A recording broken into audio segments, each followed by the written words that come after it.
All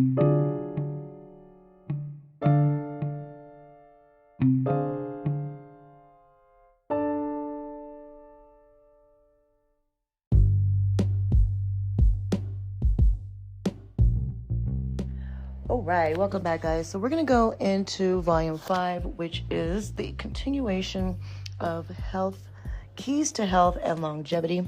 Again, we are under the studies of Ra'um Nefer Amen. And as we go into the chapter 3, we're going to be talking today about the conclusion, as I mentioned, the brain and illness. Now, stress is the major source of illness, and the source of stress is the brain. There is a mountain of information on the subject, and a great deal more than we will be given in this book.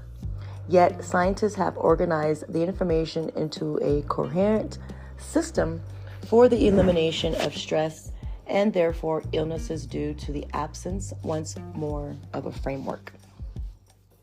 A great deal has been said and taken out of content and without the proper perspective.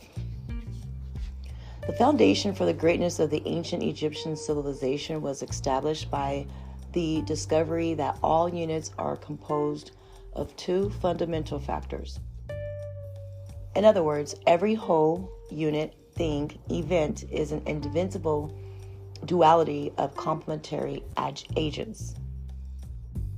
In the Kemetic science, the primordial unit that encompasses all reality was called Atum, and the complementary dual factor that encompasses it were called Shu and Tefnut. These are the Yang and the Yin of Chinese life science. They explain the dual composing agents of all forces and things in the universe. Traditional Chinese medicine, which is much older than Western medicine and enjoys a longer history of success and consistency, it is not in the habit of proclaiming the invention of new and wonder drugs that are later discarded due to their dangers to health. It has been built on the tracing of the dual components of all things and forces, Yang and Yin. Substitute the knowledge of Yang and Yin for the knowledge of positive and negative charges of all physical waves and particles known to modern physics. And you will see that this is the reason for the great success of physicians and physics and chemics.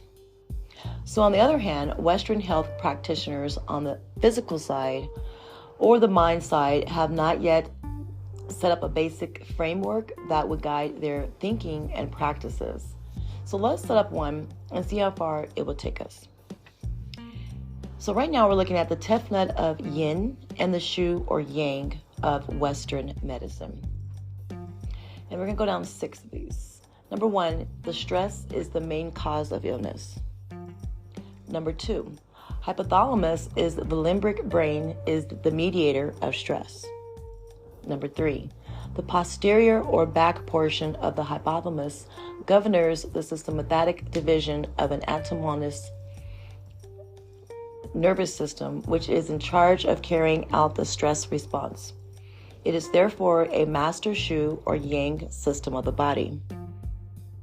Number 4, the anterior or front portion of the hypothalamus governs the parasympathetic division of the autonomous nervous system, which is in charge of maintaining the body in normal state of relative calmness and returning the body to this state following the stress response induced by the sympathetic.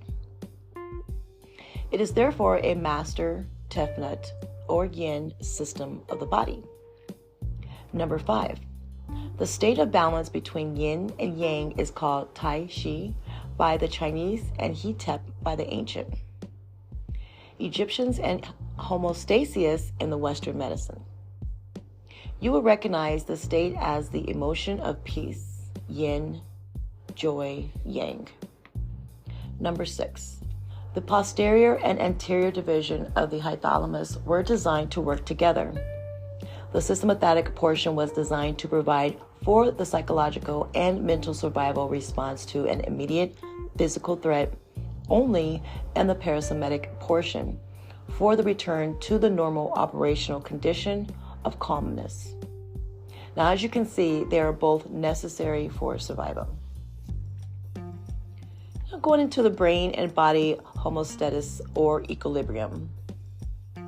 The homeostasis or equilibrium, So according to traditional Chinese medicine, health is a state of balance of the two fundamental forces, yin and yang, that govern the activities of the body.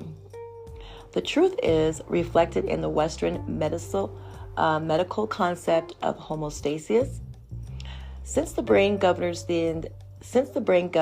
and integrates all functions of the body, we must look to it for understanding of its yin and yang equilibrium. The normal or homeostatic or Shai, Qi, or Atum balance of Shu and Tefnut state of the body is meditated by two master brain chemicals that are secreted by the hypothalamus. These are dopamine and acetylcholine, and to a lesser extent, a third one, serotonin. These information substance check and balance each other in order to maintain the mind, emotions, and psychological functions in a healthy, normal state. The normal state of being is altered by two demands of life. One is the demand for sustained productivity and aggressive activity, elicited for sustained productivity and aggressive activity elicited by the need to make a living. This state is meditated by another hormone, testosterone, which is balanced by estrogen, which keeps its aggression within men's social standards. The other demand that is in place on men is the need to survive intermittent and immediately threats that require physical competence. The aspects of life calls up the so-called stress response, which is meditated by adrenaline, non-adrenaline, and cortisol. While the two main brain chemicals that are in charge of men's health are endorphin and acetylcholine, scientists have given most of their attention to the stress hormone cortisol. We need not wonder, given that they have been able to make a ton of money off the manufacturing and prescribing of its synthetic analog, the prednisone and hydrocortisone and other steroids. Their interest has been money as opposed to the understanding of the mechanism that maintains the balance in the man's body, mind, and emotions. The brain's response to an immediate physical threat. When we are confronted with an immediate physical threat, we are about to be mugged, for example, the sympathetic division of the hypothalamus secretes the hormone adrenaline, which raises your attention level and plays a role in the accurate perception of the situation. This is not thinking, but a moment of pure perception. As a Zen monk will say, the perception that the danger is real causes the hypothalamus to follow up with the secretion of another hormone, corticotropin release factor, CRF, which goes to the pituitary, another gland in the brain, and instructs it to secrete corticotropin hormone, which in turn is sent to the adrenal gland, which sits on top of the kidneys to release their glucocorticoid hormones, which include cortisol. The cortisol is the main target of the hormonal cascade, which started with the hypothalamus. The main function of the cortisol hormone is to prepare the body for fight or flight, to provide the muscles of the arms and legs with the blood and sugar they need for fighting or fleeing.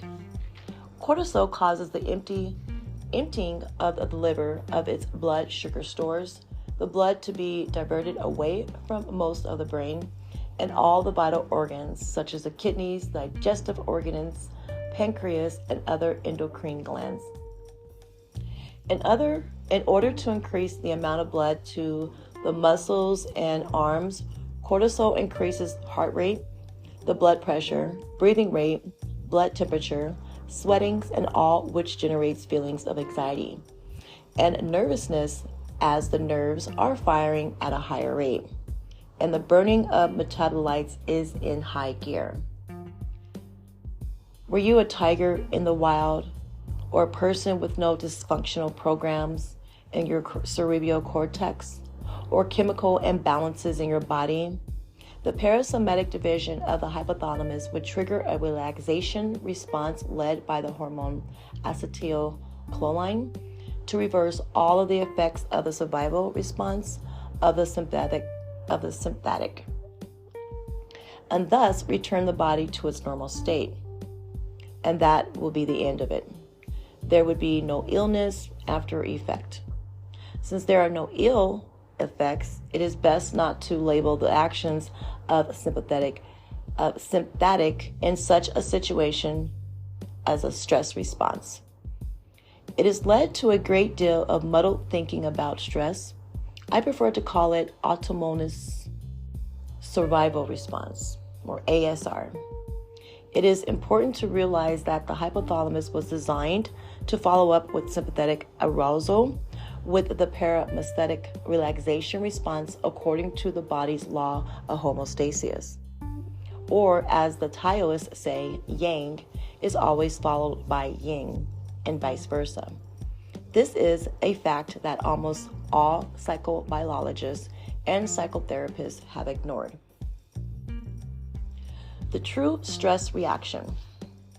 Instead of the immediate threat of a mugger, your hypothalamus is being stimulated several times a day for many hours at a time, and every day for the past 8 months or longer that you have been going through a nasty divorce. Adrenaline from the hypothalamus is followed by the CRF,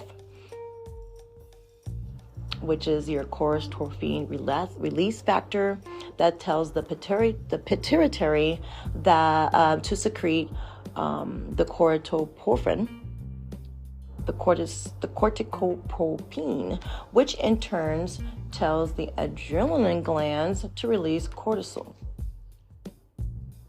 So the same withdrawal blood from the vital organs and major brain centers and increase in the heart rate, breathing, blood pressure, catabolism, and destructive phase of metabolism. So attends results. So since you have a fight and a threat on your hand, the limbic brain responds as it is to the brain that is in charge of that aspect of man's life. But its response is not suited for non-physical threats. The threat is a mental one coming from an importantly programmed cerebral cortex. And as you keep the thinking in place about how justified you are in your anger or fear of ruin and so on, you keep that sympathetic in constant hyperarousal mode and the parasympathetic in check. And one major reality that the majority of the world scholars are yet to learn is that man is supposed to reprogram the limbic brain to respond in harmony with the cerebral cortex. The cortex is a body's vehicle that is used by the mind to connect to the body via the limbic brain. The limbic brain, excuse me. Now this is the crux of the mind-body connection. The reprogramming of the animal brain is an evolutionary step that is ahead of mankind and as a whole.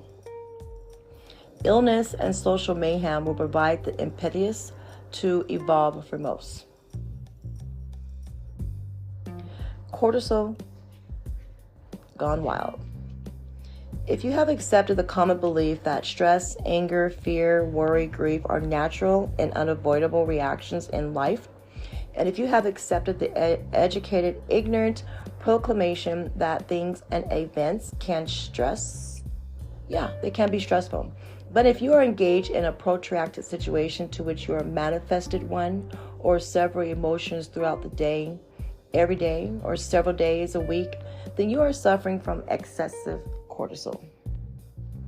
Excess cortisol over an extended period has been associated with the following health disorders: imbalance of hormonal functions, especially of the three hormones that are in charge of maintaining the overall balance, health of the body, mind, and emotions; hypertension, irregular and disordered heartbeats, increased levels of cholesterol and triglycerides, increased risk for an incidence of cardiovascular health disorders, high blood pressures, strokes, heart attacks, and etc., abnormal appetite and food craving, less weight gain and obesity, loss of muscle mass, loss of calcium, hence bone disorders, osteoporosis, etc., immune system hyperactivity and hypoactivity manifesting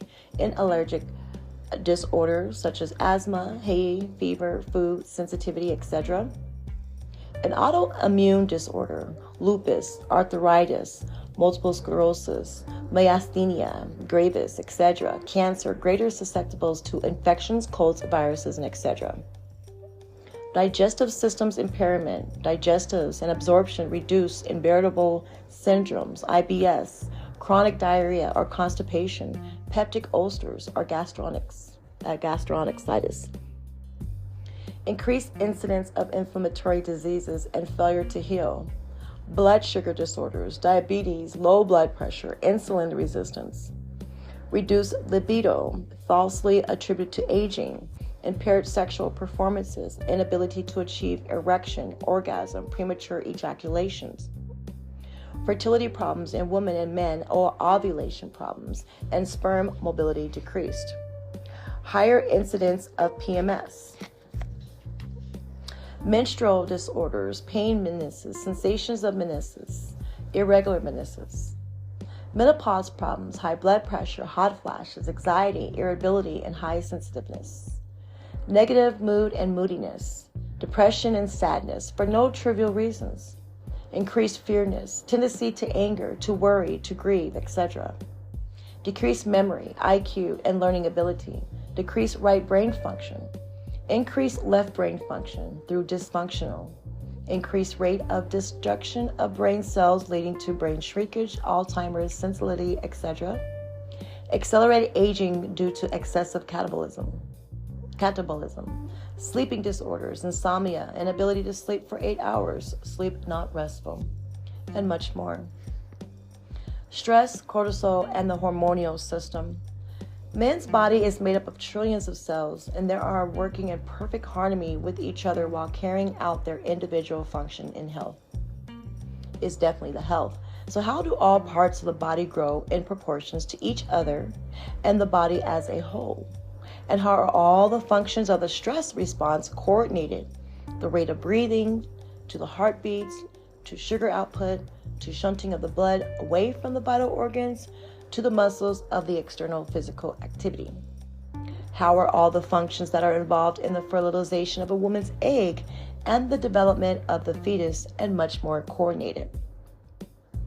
In the same manner that works in a factory are coordinators by workers whose job it is to communicate what it is to be done and when and how much supervisors. So does the body, as it has information systems. They come in different forms: the neurotransmitters, the neurohormonal transmitters, the peptides, the immunopeptides, and so on. Now, you have seen the interconnection between various transmitters of the information system and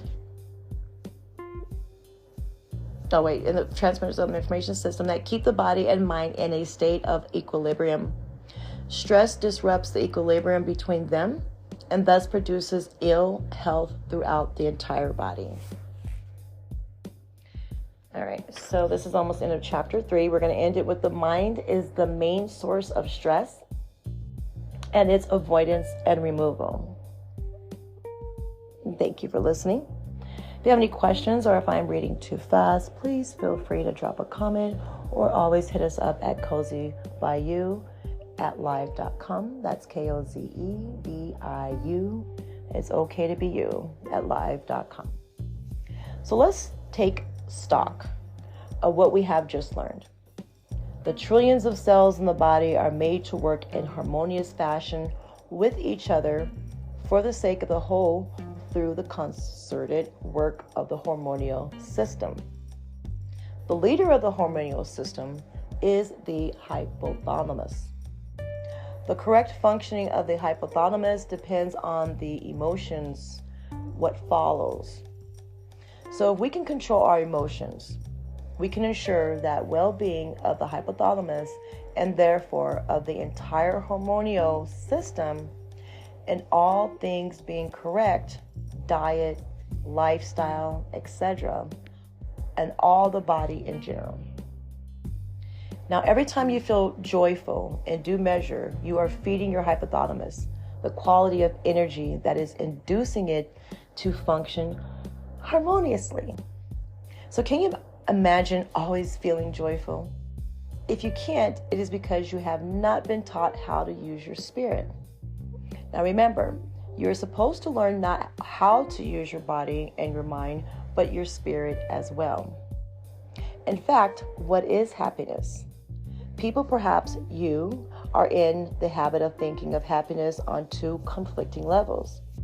On the true level, happiness is convinced as an everlasting joy. But due to the fact that they have not risen above suffering and emotional reactivity, they conceive as happiness as a momentary joy that yields to periods of unhappiness. The fact is, fortunately, that joy can be had forever. Furthermore, it is one of the major goals of life, and the wisdom teachings of antiquity. Continuous joy is happiness, heta. It is a spiritual, accomplished state, and not short-lived side effect of positive life events. You can learn this skill in the same way that you learned to use your two lower bodies, the physical and the mental.